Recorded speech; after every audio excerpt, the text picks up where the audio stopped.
Quiero invitarles a abrir entonces su Biblia en Miqueas capítulo 7, versículos 7 al 20. Va a aparecer también en la pantalla y permítame leer para ustedes en la Nueva Versión Internacional. Pero yo he puesto mi esperanza en el Señor. Yo espero en el Dios de mi salvación. Mi Dios me escuchará. Enemiga mía, no te alegres de mi mal. Aunque haya caído, me levantaré. Aunque vivo en tinieblas, el Señor es mi luz. He pecado contra el Señor, así que soportaré su furia hasta que defienda mi causa y me haga justicia. Entonces me sacará a la luz y veré su justicia. Cuando lo vea mi enemiga, la que decía, ¿dónde está el Señor tu Dios?, se llenará de vergüenza. Mis ojos contemplarán su desgracia, pues será pisoteada como el lodo en las calles. El día que tus muros sean reconstruidos, será el momento de extender tus fronteras. Ese día acudirán a ti los pueblos, desde Asiria hasta las ciudades de Egipto, desde Egipto hasta el río Éufrates, de mar a mar y de montaña a montaña. La tierra quedará desolada por culpa de sus habitantes, como resultado de su maldad. Pastorea con tu cayado a tu pueblo, al rebaño de tu propiedad, que habita solitario en el bosque, en medio de un campo fértil. Hazlo pastar en Basán y en Galad, como en los tiempos pasados. Muéstrale tus maravillas, como cuando lo sacaste de Egipto. Las naciones verán tus maravillas y se avergonzarán de toda su prepotencia. Se llevarán la mano a la boca y sus oídos se ensordecerán. Lamerán el polvo como serpientes, como los reptiles de la tierra.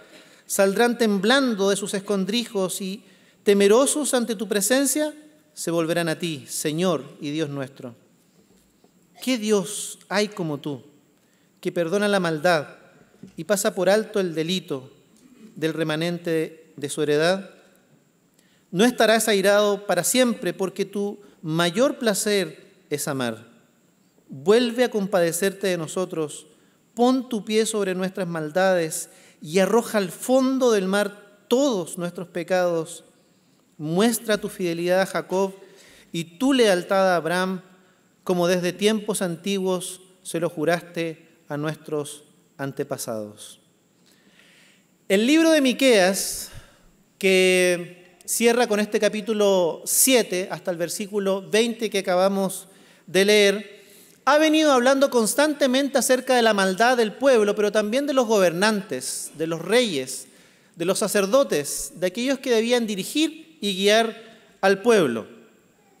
También nos ha venido hablando acerca del inminente castigo sobre Jerusalén, producto de su maldad, su corrupción, el abuso que ha cometido en contra de los más débiles, el enriquecimiento indebido, ilícito. Merecen un castigo de parte de Dios, y ese castigo, ha dicho el profeta en constantes anuncios, viene pronto. Producto de sus abusos, de la opresión, de quebrantar la voluntad de Dios, quebrantar la ley, producto de sus injusticias. Recibirán el merecido castigo, producto del juicio divino. Y nos encontramos al final de un libro con una palabra que da un giro radical en todo lo que ha venido diciendo el profeta hasta este momento. Hay ruina en el pueblo, producto del pecado y la maldad, y vendrá una destrucción peor. Jerusalén quedará asolada, destruida completamente, pero aún así el profeta guarda esperanza. Fíjense lo que dice el versículo 7. Pero yo he puesto mi esperanza en el Señor. Yo espero en el Dios de mi salvación. Mi Dios me escuchará. Ese pero, queridos, con el que va a cerrar esta sección del libro y el libro, este pero lo cambia todo.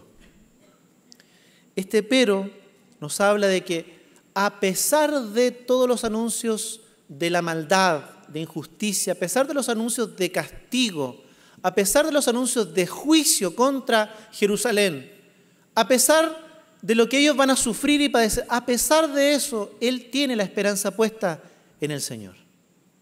Pero yo he puesto mi confianza, mi esperanza en el Señor.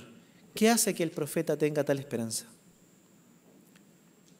No hay otra cosa que maldad, sufrimiento en su entorno. Se anuncia que vendrá juicio, castigo en contra del pueblo. Jerusalén será destruida. Pero ¿qué hace entonces que él tenga esperanza? Pero yo, a pesar de todo lo que se vendrá, a pesar de todo el sufrimiento que hay, él mantiene la esperanza. Pero yo he puesto mi esperanza en el Señor. Jerusalén cae en manos de los babilonios cerca del año 586 a.C. La ciudad es completamente destruida, arrasada, los muros acabados, el templo se convierte en un montón de escombros y de ruinas. Muchos son deportados, exiliados a un país lejano, con una cultura muy distinta a la de ellos, una religión pagana, una sociedad que ellos desprecian. Vive completamente alejado del Dios verdadero, muy distinto a como ellos habían conocido al Dios de sus antepasados. Van a vivir de una manera distinta, en una nación distinta. Muchos han quedado tendidos, muertos en Jerusalén. Otros tantos, aún con vida, tendrán que sobrevivir a la catástrofe que ha caído sobre ellos. Tendrán que vivir entre las ruinas, en pobreza, en desolación. ¿Qué hace entonces que el profeta aguarde todavía esperanza en el corazón y anuncie esperanza al pueblo?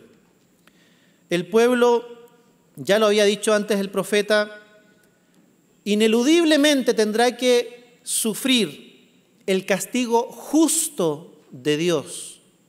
Justo de Dios. Fíjese lo que dice el versículo 8, continúa diciendo: enemiga mía, no te alegres de mí, de mi mal. Aunque haya caído, me levantaré. Aunque vivo en tinieblas, el Señor es mi luz. Fíjese la esperanza.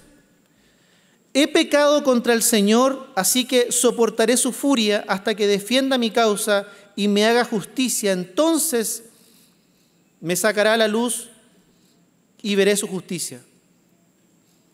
Para todos los demás pueblos, para todas las demás naciones, lo que iba a ocurrir con Jerusalén era motivo de burla,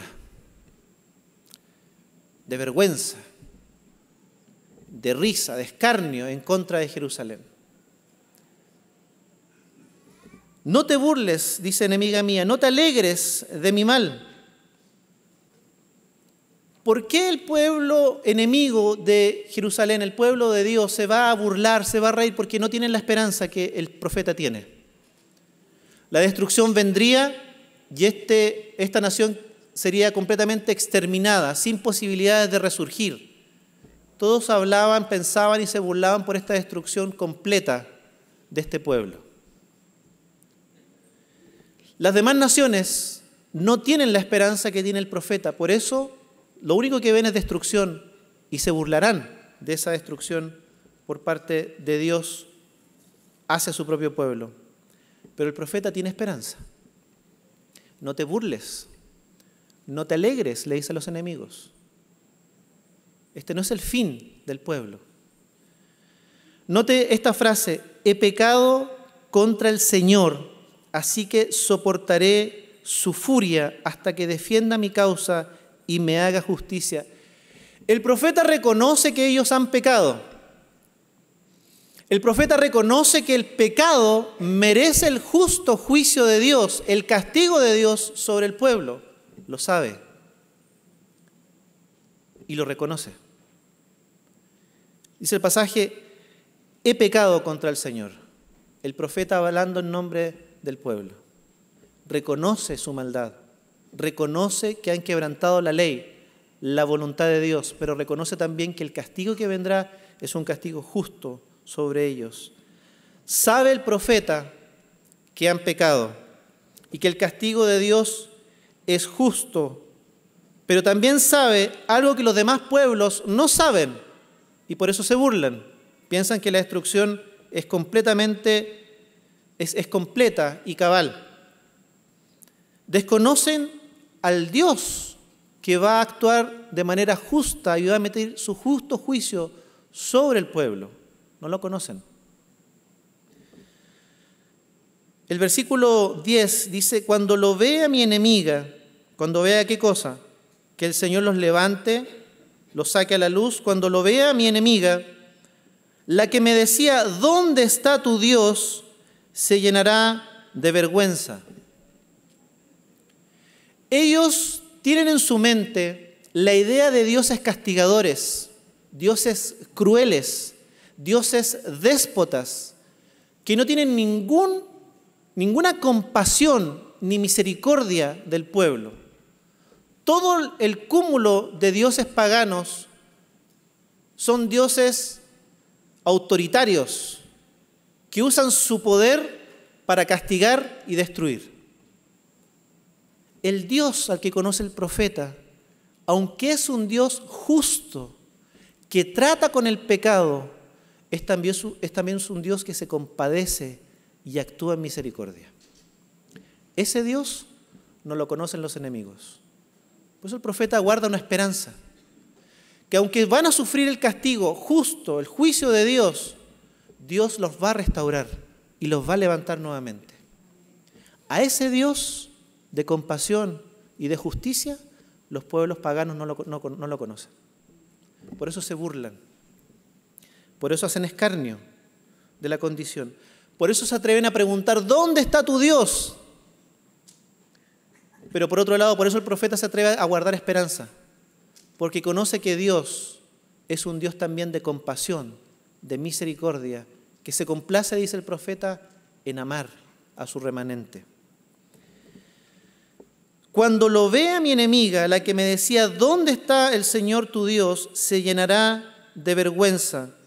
Esta es la razón por la que ellos se burlan. No conocen al Dios de justicia, de compasión y de misericordia. No tienen un Dios misericordioso y compasivo como el Dios verdadero que se había revelado a Israel, al pueblo de Dios. Esos pueblos enemigos viven a expensas de estos dioses autoritarios que usan su poder para castigar, para someter, para exigir y para destruir a sus súbditos. Tan distinto al Dios de Israel, tan distinto al Dios en quien tiene esperanza el profeta. Y por eso es que aguarda esperanza. Por eso es que hay esperanza en su corazón. Que a pesar de que merecen un castigo y van a recibir el juicio de Dios, sabe que Dios los va a levantar. Sabe que Dios tiene el poder, y no solamente el poder, el amor, la compasión y la misericordia para volverles a dar vida. Este Dios es tan distinto al Dios de los pueblos paganos. Este es un Dios de una gloria incomparable. Un Dios que se ha dado a conocer al profeta y por eso él guarda esta esperanza. Para él no es un sinsentido lo que va a pasar. No se acaban las esperanzas con el juicio y el castigo que viene de Dios, que lo merecen. Todo no acaba allí para el profeta. Alejandro Romero, profesor de la Universidad de los Andes, acá en Chile, escribió un ensayo hace poco tiempo atrás titulado «Optó por el nihilismo. La vida sin el GPS de Dios». Y escribe el ensayo a propósito de la 10ª encuesta nacional de la juventud. Esa encuesta arroja varios datos, pero uno de ellos es que la juventud actual en Chile, hemos dicho muchas veces que Chile se ha vuelto uno de los países más secularizados o el más secularizado de Latinoamérica. Antes era Uruguay. Bueno, la encuesta nacional de la juventud dice que la juventud, con el paso de los años, y eso es lo que dice la 10ª encuesta, ha perdido la adherencia a la religión o a la creencia en Dios, en la divinidad. Y Alejandro Romero plantea, y el título es muy descriptivo, dice que optar por una vida sin el GPS de Dios, sacando a Dios de la sociedad, sacando a Dios de la vida, lo único que deja a la persona, a los seres humanos y a la sociedad en general es una vida sin sentido. Y él asocia, y otros expertos asocian, que la pérdida de fe, el dejar de creer en Dios, el dejar la religión, el dejar la creencia en el cristianismo o en Dios, en la divinidad, lo que hace es generar un vacío más profundo en el ser humano y generar desesperanza. Lo que mantiene a este hombre, al profeta, con una esperanza viva, a pesar de la destrucción producto del pecado que están experimentando por una sociedad colapsada por la corrupción, y a pesar de que sabe que viene el castigo y la destrucción de Jerusalén, es que sigue teniendo su esperanza en Dios. Sigue creyendo en Él. Y sigue confiando en lo que Él hará para volver a levantar a su pueblo, o más precisamente a su remanente, a los que han permanecido fiel a Él. El pueblo vecino, las naciones enemigas, no conocen a ese Dios. Por lo tanto, están a merced de sus caprichos, de su autoridad y su poder. Son gente que viven sin esperanza. Y ellos leen la vida del pueblo de Israel bajo la misma óptica. Su Dios debe ser igual. Los va a destruir completamente.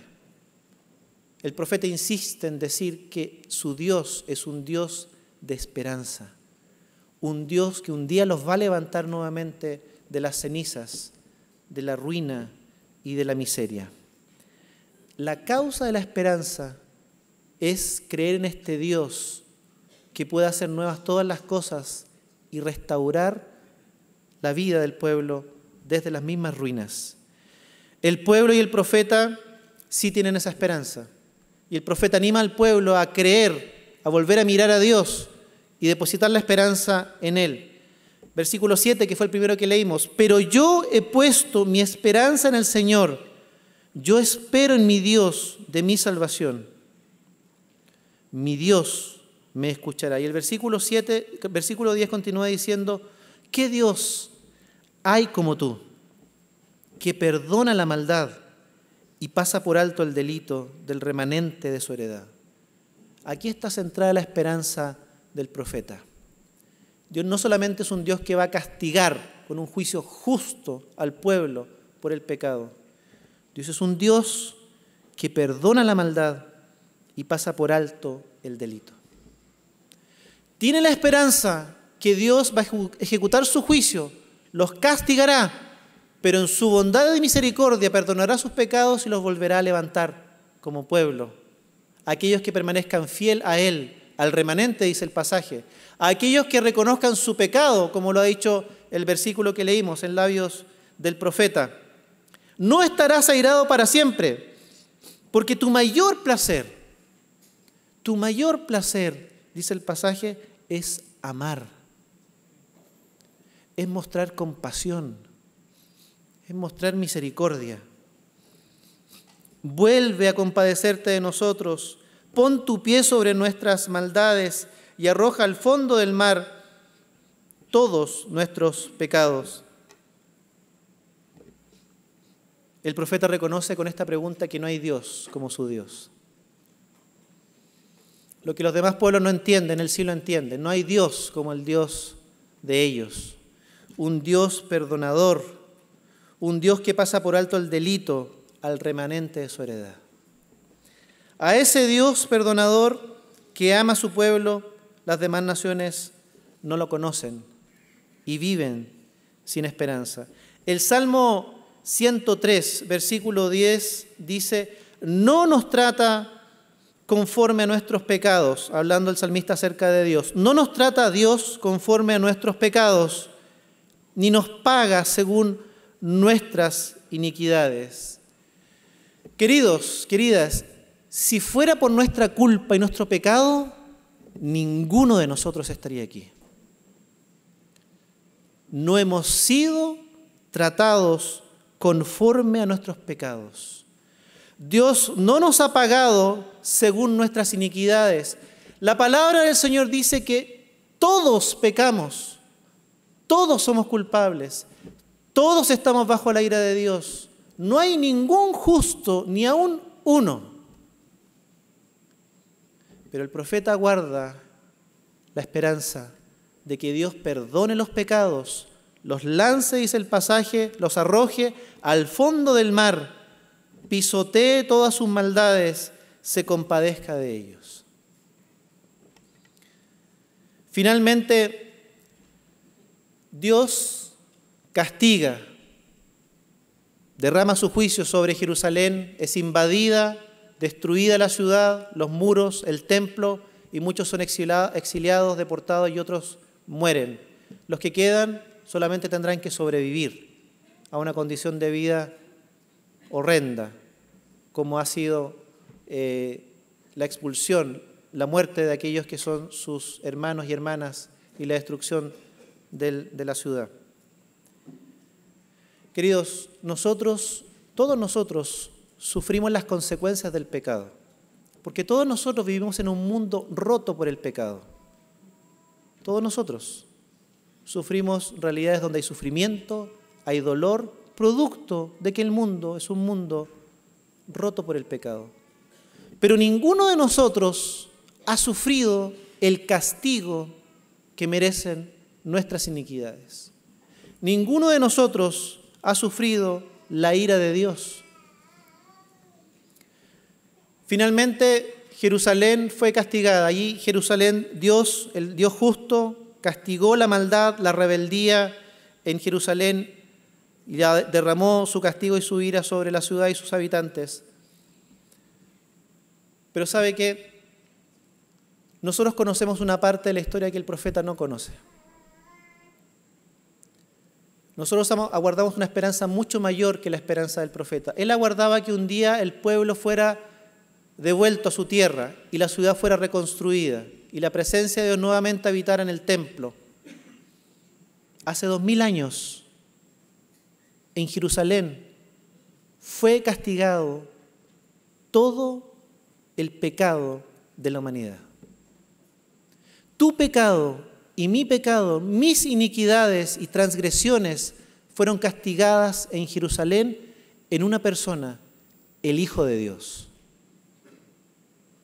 Queridos, si el profeta tiene la esperanza de que Dios retorne al pueblo y le dé vida de nuevo, nosotros mucho más. Porque este mensaje apunta a una esperanza mayor, que un día el Hijo de Dios, el Mesías, el enviado de Dios, moriría en la cruz para perdonar nuestros pecados, lo que hace posible que Dios perdone nuestras transgresiones, eche a lo profundo del mar nuestros pecados, se compadezca de nosotros y pase por alto en los delitos, es la obra de Jesucristo en la cruz. El profeta tenía una esperanza inmediata. Tenía la esperanza que Dios obrara en misericordia, en compasión y perdonara pecados. Tal vez de manera muy incipiente la revelación le hablaba de este Dios perdonador, pero usted y yo tenemos mucha más luz a través del Hijo que ha venido a este mundo para cubrir nuestros pecados y nuestra maldad. Nadie ha experimentado el castigo, la ira de Dios, solamente uno, el Hijo amado. Él experimentó en la cruz y soportó el juicio de Dios por causa de tu pecado y el mío, para que precisamente nosotros no tengamos que recibir ese castigo, ese juicio, esa ira de Dios. Él cargó con tu pecado, Él cargó con la ira divina, Él recibió el juicio y el castigo de Dios para que tú no tengas que experimentarlo. Vuelvo a decir, es cierto que experimentamos las consecuencias de vivir en un mundo roto por el pecado, pero las consecuencias de nuestro pecado delante de Dios, el juicio y la ira de Dios, no. Hay uno que ya tomó nuestro lugar para que tú no tengas que experimentarlo. Hay una canción que una de sus estrofas dice: nunca sabré cuánto costó ver mi maldad sobre esa cruz. Queridos, Jesucristo murió en la cruz para que tú y yo nunca tengamos que pasar por ese momento de ira, de juicio y de castigo de Dios. Nunca sabremos cuánto costó nuestra maldad sobre la cruz. Él soportó el castigo divino y el juicio para librarte a ti, perdonarte, salvarte y darte esta esperanza que el profeta tenía incipientemente para su pueblo. Pero hoy día nosotros tenemos una esperanza concreta de salvación, de perdón de pecados en Jesucristo nuestro Señor, el único Salvador. Puede decir, en medio de esta vida rota por el pecado, donde hay dolor, donde el pecado tiene sus consecuencias, que vivimos con esperanza. Porque aunque suframos, aunque vivamos en un mundo de dolor, Dios nos ha dado la esperanza de esta vida nueva en Jesucristo, a través del perdón de pecados. El versículo 7 partió diciendo, pero yo he puesto mi esperanza en el Señor. Yo espero en el Dios de mi salvación. Mi Dios me escuchará. Miqueas ha dejado de denunciar pecados y ha dejado de anunciar juicio para terminar el escrito anunciando salvación, perdón, compasión y misericordia de Dios. Y esa es nuestra esperanza, queridos y queridas. Esa es nuestra esperanza. Y para concluir, quiero que nos vayamos con algo más en el corazón. La gente, los enemigos de Israel, de Judá, no conocían al Dios de compasión. Por eso veían que su Dios, cuando los castigara y los arruinara, iba a ser una destrucción definitiva. No tenían la esperanza porque no conocían al Dios de compasión y misericordia.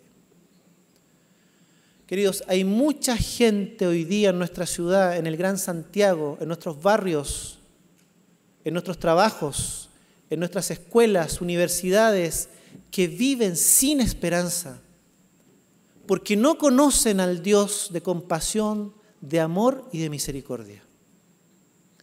Es necesario que volvamos a abrazar la esperanza, que nos aferremos con todo el corazón y con todo el ser a esa esperanza de este Dios que se complace en amar para vivir en medio de una sociedad muchas veces caótica, llena de dolor, para que, tomados firmes de esa esperanza, otros puedan conocer a ese Dios de esperanza que también les ama, que quiere perdonar sus pecados, que quiere darle sentido a sus vidas, que quiere mostrarle cuánto amor ha derramado por ellos a través de Jesucristo en la cruz. Así es que, queridos hermanos, el mensaje hoy día es que renovemos la esperanza que tenemos hoy día en este Dios que nos ama y nos abraza con compasión. Pero también que llevemos este mensaje de esperanza y compasión a aquellos que aún no le conocen. Que aún en medio de nuestros dolores y sufrimientos vivamos con esperanza abrazados de este amor dado por Dios a través de Jesús. Porque tu testimonio de vida, que se levanta, que vive en esperanza, en alegría, a pesar de las situaciones que vivimos, será un testimonio poderoso para otros que no tienen esperanza porque aún no conocen a Jesús. Vamos a orar. Oremos a nuestro Señor. Padre, te damos gracias. Gracias, Señor, porque durante estos meses, a través del libro de Miqueas, hemos visto el sufrimiento, el dolor, la corrupción, el pecado, la injusticia, el anuncio de juicio, Señor, que vendría. Gracias por ver el libro, Señor, en sus palabras finales, cómo concluye con esta esperanza que aguarda en el corazón el profeta y que transmite al pueblo, Señor. Gracias hoy día porque tenemos mucha más luz que el profeta y hoy día la esperanza que él tenía incipiente, Señor, para nosotros se ha vuelto una esperanza real y genuina, verdadera en Jesús. Sabemos que hoy día pasas por alto el pecado, sabemos que hoy día perdonas nuestras ofensas, sabemos que hoy día nuestros pecados han sido lanzados a lo profundo de la mar, porque has derramado el juicio y el castigo que nosotros merecíamos sobre Jesús. Padre, si hay alguien en este lugar que aún no te conoce, Señor, que vive una vida en pecado, sin sentido, sin la esperanza, Señor, que tú nos regalas en Cristo, que hoy día sea el momento y el tiempo, Señor, de buscarte a ti y de encontrarse contigo, Señor. Tu palabra dice que al corazón contrito y humillado tú no lo desprecias, Señor.